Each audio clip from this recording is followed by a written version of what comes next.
criar projetos para beneficiar a população. Isso é de lei. Representar a população defendendo os seus direitos. Isso é de lei. Fiscalizar as obras e a administração pública. Isso é de lei. Aqui, na Assembleia Legislativa, é de lei trabalhar pela mudança e pelo bem do cidadão. Conheça mais o nosso trabalho pelo site Assembleia Legislativa. Você participa. A mudança acontece.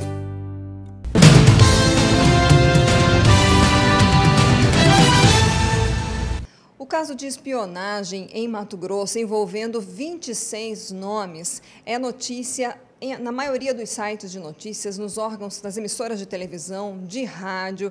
É notícia em nível nacional, justamente porque foi apresentado pelo programa Fantástico da Rede Globo no último domingo. Sobre esse assunto, nós vamos conversar com o advogado José Patrocínio de Brito Júnior, que foi alvo dessa espionagem ilegal. Patrocínio, muito obrigada por ter atendido aí o nosso convite de dar essa entrevista. Conta um pouquinho para a gente como é que você tomou conhecimento do que o seu nome estava incluído nessa lista. Foi diretamente pela equipe de reportagem do Fantástico? Bom dia, muito prazer poder falar com você e ajudar, auxiliar nas explicações e esclarecimentos que o povo mato-grossense merece. Na verdade, eu tomei conhecimento através da própria reportagem do Fantástico. Surpreso e, na verdade, no primeiro momento não acreditei, achei até que fosse uma brincadeira de alguém e gozasse da minha intimidade, pois, ao contrário do que eu pensei inicialmente, não, era uma questão verdadeira e aonde constava e consta o meu nome, como está vendo, tendo publicizado diariamente, participando de um suposto, vamos dizer que ele chama barriga de aluguel, participante de tráfico, e, na verdade, nós somos vítimas de alguém que se aproveita da nossa informação. Fui o primeiro a dar a entrevista aos sites, aos jornais, e dizer que, verdadeiramente, naquele momento, eu sabia do meu nome, até porque, na lista apresentada pelo repórter do Fantástico, só constava números. Então, não era possível eu precisar outros números que não fosse o meu.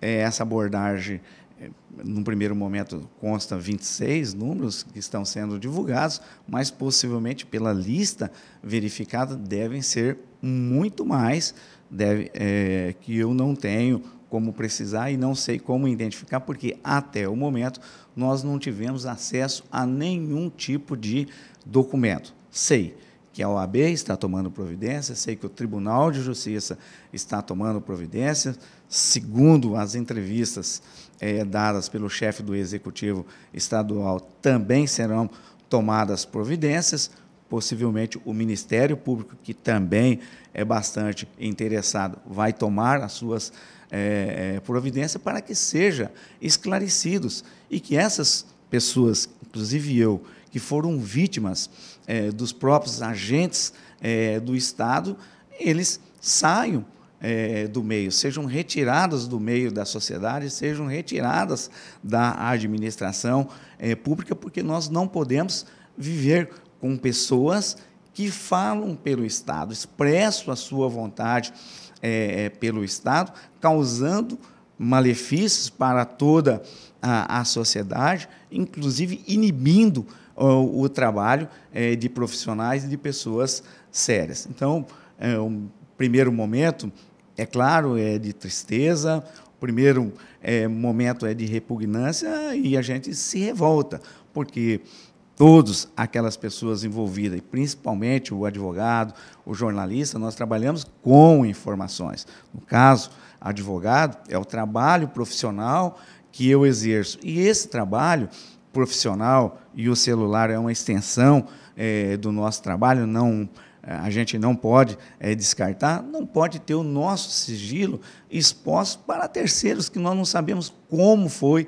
utilizado isso. Mas uma coisa é certeza, existiu um dano, o dano ele é certo, esse dano é especial e esse dano é anormal. E cabe ao Estado, no futuro, reparar esses danos cometidos já vamos dizer assim, caracterizado, configurado e confessado por todas as autoridades, uma com uma versão e outra com outra versão, mas todos eles integrantes do staff do Estado de Mato Grosso. Nesse caso, inclusive, incorre em aviltamento de prerrogativa de advogado, né? Porque ele tem aí essa proteção por lei do sigilo de todos os seus dados, as suas relações com seus clientes. No seu caso, o que foi divulgado é que o grampo teria ocorrido num período de campanha eleitoral. Nessa época, você estava atuando no lado contrário do governo do Estado? Perfeitamente. Veja bem, conforme já também publicizado, consta lá, já em outubro de 2014, em plena eleição. Simplesmente eu era o coordenador jurídico da campanha PT, PMDB, que era a coligação, sendo disputado no cargo majoritário, Lúdio Cabral, com a vice TT Bezerra. Desfavorável às pessoas, à coligação, que é desfavorável às pessoas que hoje exercem os cargos do governo, tendo, inclusive, como advogado, o ex-chefe da Casa Civil, que era o coordenador jurídico da coligação adversária. Então, se esses dados, estou colocando na hipótese de ser utilizado nesse determinado momento, muito grave, porque nós estamos diante de uma fraude das eleições. Por quê? Nós trabalhamos, nós advogados, com informações privilegiadas, traçamos estratégias. Nós fomos para debates, nós fizemos busca e apreensão, nós recebemos denúncias, muitas das vezes não conseguimos. Agora, a paridade de armas, eu, como coordenador, com informação, sem informação, e o outro com uma informação online, segundo o repórter, 2 pessoas me acompanhavam 24 horas, ela não houve. Correto? Então, houve um prejuízo muito grave, é gravíssimo esse tipo de informação dada, trazido à tona, que isso se deu na própria eleição. Ou seja, se isso estiver configurado, na própria raiz, ou seja, na origem, isso já está contaminado. Isso é inadmissível, porque esse é o meu trabalho profissional, isso eu tenho que exercer. E lembrando mais ainda, fora na questão eleitoral, e as nossas intimidades no dia a dia, no nosso relacionamento, no meu caso, avô, pai e esposo, professor, onde que eu tenho um espectro grande de relacionamento. Tudo isso ficou vulnerável, tudo isso ficou fragilizado, porque o próprio Estado, ou seja, não tomou as devidas providências, as devidas cautelas para se quebrar um sigilo telefônico. Olha, vamos verificar se foi pedido por uma autoridade policial, mas eu tenho um órgão do Ministério Público que faz o controle. Bom, se o órgão do Ministério Público falhou, eu tenho um juiz, então todos foram induzidos a erro? Sim, pode ser que foram todos induzidos a erro, mas até quando? Se a medida, determinados requisitos, segundo exige a legislação, é índice de razoabilidade, ou seja, indícios existentes, plausíveis de um cometimento de uma determinada infração sujeita à reclusão. O que se está denunciando é tráfico internacional de entorpecente. É uma coisa gravíssima, correto?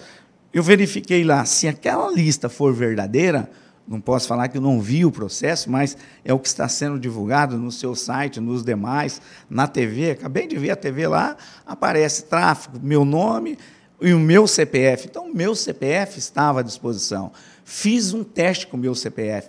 Em 30 segundos, eu consegui saber o que eu sou, aonde eu moro, o meu endereço profissional, ou seja, todos os meus dados, professor, advogado. Então, na verdade, por isso que eu digo que é revoltante, porque você tem um determinado dano, esse dano é um dano anormal, grave, e que você não consegue se desvincular daquilo.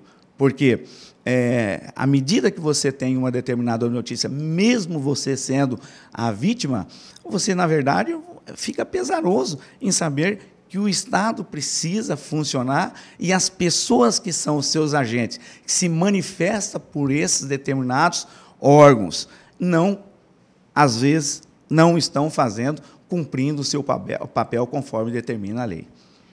A sua atuação profissional é eminentemente na área política, né? É atuação no direito, né, voltado para a política.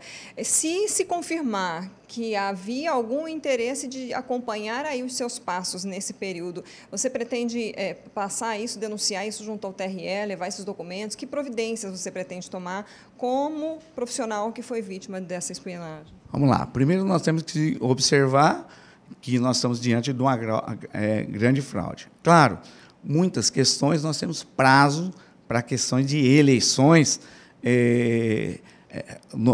na própria legislação eleitoral. Mas isso foi um crime continuado, aonde que a questão do decoro, ou seja, a falta de respeito entre as pessoas, a ausência de responsabilidade está configurada de alguém que não tomou. Ontem, as declarações dadas pelo promotor, ex-chefe, ex-secretário de Segurança, foi muito claro, ele comunicou, ele fez verbalmente e fez por escrito. Ou seja, alguém, se verdadeira e o chefe do Executivo deixou de tomar as suas determinadas providências, ele faltou com o seu dever. E esse dever, isso aí na própria Constituição prevê, ele pode estar sujeito, sim, a um impeachment e perder. Agora, é claro que depende da sua atuação política, depende, na verdade, dos parlamentares eleitos pelo povo, e o clamor do povo é para que seja verdade. Se ele agiu da forma que se foi colocada, ele não é digno de estar num cargo de tamanha envergadura representando a população mato-grossense. Nós temos, sim, os órgãos todos requerer a sua perda de cargo, porque ele não tomou nenhum tipo de providência contra os seus subordinados, não abriu nenhum tipo de procedimento e também faltou com o decoro que exigido pelo cargo maior como dirigente do Poder Executivo Estadual. Dentro dessa lista estão aí servidores públicos, tem mais um advogado, né? O doutor Batilde foi divulgado que está também na lista, jornalistas, parlamentares, aí no caso que foi mais divulgada a deputada Janaína. Essas pessoas em particular, elas podem acionar o Estado e buscar, por exemplo, uma reparação civil, se sentirem aviltadas, né, no caso, invadidas na sua privacidade? Com certeza. O Estado é obrigado a assegurar os nossos direitos. O direito da gente trabalhar, que é o caso, o direito de você ter uma determinada dignidade, é dever do Estado. O artigo 37, parágrafo 6º da Constituição, diz que a responsabilidade do Estado é objetiva, sendo subjetiva a dos servidores. Ou seja, o dano, como eu disse, está configurado. Claro que todos vão buscar uma reparação. E o Estado, na verdade, nós, através do erário, é que vamos ter que pagar essa conta individualmente a dezenas ou a centenas de pessoas.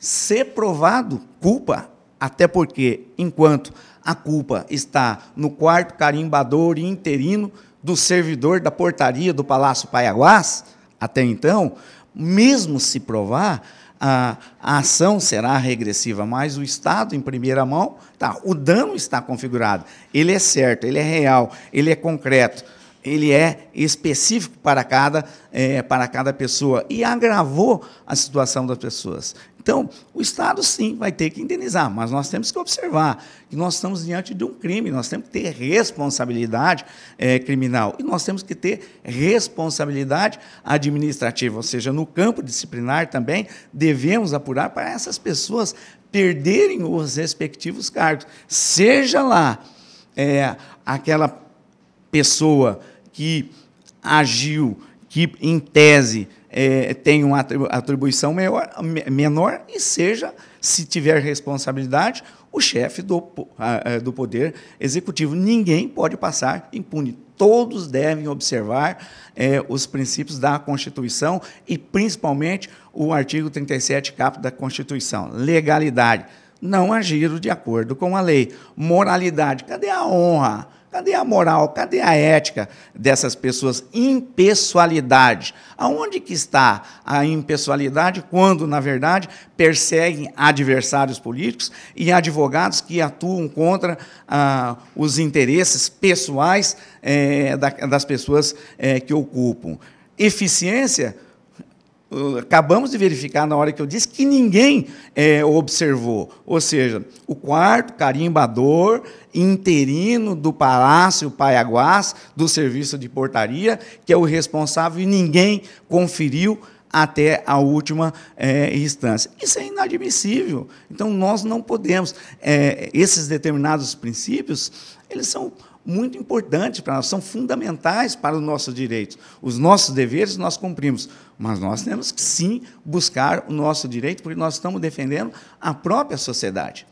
Todos. Ninguém quer ser violado em seus determinados direitos. Ninguém, as conversas que eu tenho na minha intimidade não têm importância para ninguém. As conversas profissionais que eu tenho com o meu cliente e das estratégias utilizadas só servem para mim e para o meu cliente. Nada. Por isso que nós temos a proteção da Constituição Federal.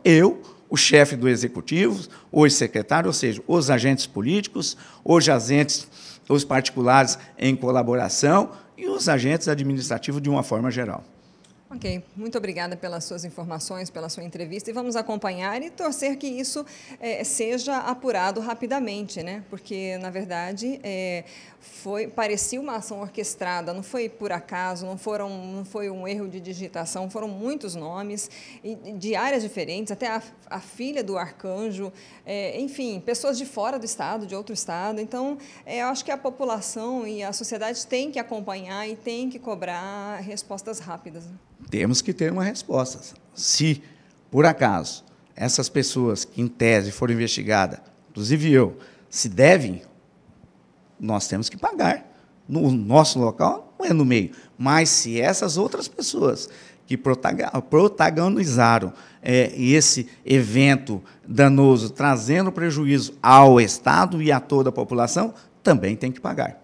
Ok, obrigada, Patrocínio. Nós conversamos agora com José Patrocínio de Brito Júnior, advogado. Ele foi uma das vítimas da espionagem ilegal que foi denunciada pelo promotor de justiça Mauro Zac. Essa informação toda saiu no programa Fantástico no último domingo e o promotor, na época, ele era secretário de Estado, disse que levou ao conhecimento do governador e a denúncia foi arquivada. O governador alega desconhecimento, que esse protocolo teria sido um outro protocolo, mesmo número, em uma outra secretaria, e determinou a investigação por parte do atual secretário de Segurança do Estado, Roger Jarbas. Muitas entidades já se manifestaram quanto a isso, né? O Tribunal de Justiça dizendo que os juízes que autorizaram essas escutas foram induzidos a erro, porque, como o Patrocínio falou aqui, essas escutas, elas são a lista vem apenas com os telefones e de possíveis investigados, né, de traficantes, enfim, criminosos no Estado. Então, houve também essa manifestação. A própria OAB de Mato Grosso também se manifestou, vai se reunir hoje à tarde para determinar o que vai ser feito. A Assembleia Legislativa, a deputada Janaína Riva, disse que hoje vai pedir uma CPI para investigar essas interceptações ilegais. O presidente da Assembleia diz que não vai impedir, vai deixar aí aberto, vai defender a deputada. O deputado que é líder do governo Dilmar Dal Bosco, acredita que essa CPI não seria a solução. Enfim, existem aí manifestações de várias áreas, as entidades todas buscando, né, dar respostas à sociedade, porque isso assustou bastante, porque tem gente de, não só profissionais, mas pessoas até que não têm um conhecimento público, né, servidores, e as pessoas ficaram realmente assustadas com essa questão da espionagem ilegal em Mato Grosso. Eu tenho aqui uma nota pública que nós recebemos agora de manhã da Associação dos Oficiais da Polícia Militar, porque a Polícia Militar é que teria feito essas escutas ilegais, a mando ainda não se sabe exatamente de quem, né? E a Associação dos Policiais saiu aí em defesa também, justamente porque acredita que existe aí uma mácula à imagem da instituição Polícia Militar, né, 10 mil policiais militares, e aí então essa Associação dos Oficiais, ela dá aqui algumas sugestões, rigor e seriedade na apuração e na punição das pessoas, né, que inseriram esses números de maneira fraudulenta, responsabilização de agentes públicos, auditoria por parte do Ministério Público Estadual e Federal, adoção de protocolos mais rigorosos nessa autorização e na realização das interceptações, que é algo que a gente ouviu aí o patrocínio falar, como, né, que esses números não foram checados, não foram verificados se eram realmente de criminosos que estavam sendo interceptados. Então, a associação também dá essa sugestão e aí reitera também um repúdio contra essa situação. Nós vamos continuar acompanhando, você pode acompanhar pelo site RD News as repercussões dessa situação, desse caso, dessa denúncia da espionagem, e você pode também aproveitar e compartilhar essa entrevista acessando o RD News no RDTV ou o canal do RD News no YouTube. A gente se vê na próxima.